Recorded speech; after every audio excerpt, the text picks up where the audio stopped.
చరిత్రలో కొన్ని పేర్లుంటాయి. వింటేనే మనసుకు గర్వంగా అనిపిస్తుంది.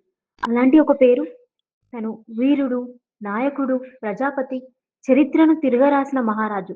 అతనే ఛత్రపతి శివాజీ మహారాజ్ గారు.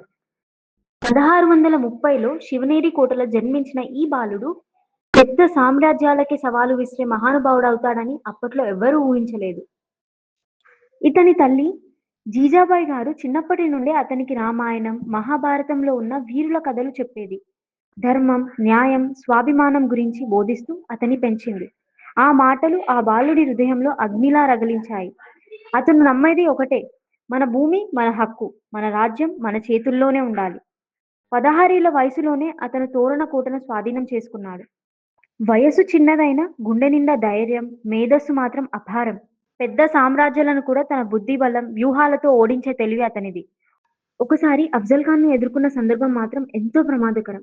ఒక తప్పు జరిగి ఉంటే ప్రాణాలు పోయేవి. కానీ అక్కడ నిలబడ్డది ఒక సాధారణ బాలుడు కాదు, ఒక వీరుడు. ఆ యుద్ధంలో అతను విజయం సాధించాడు.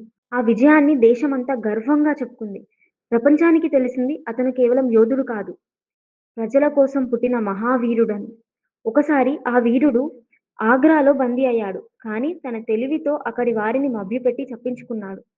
1674లో రాయ్‌గఢ్‌లో అతని పట్టాభిషేకం జరిగింది. అప్పటి నుండి అందరూ అతన్ని ఛత్రపతి అని పిలిచారు. ఛత్రపతి అంటే మహారాజులకే మహారాజు అని అర్థం. ఆ రోజు జరిగినది కేవలం రాజాభిషేకం కాదు, స్వరాజ్య విజయోత్సవం. అతని పాలనలో ప్రజలకు గౌరవం మాత్రమే కాదు, గర్వం కలిగింది. స్త్రీలకు రక్షణ, న్యాయపాలన, రాజధర్మం ఇవన్నీ అతని పరిపాలనకు మూలస్తంభాలు. మన చరిత్రలో అతను ఒక వీరుడు, యోధుడు, గొప్ప రాజు.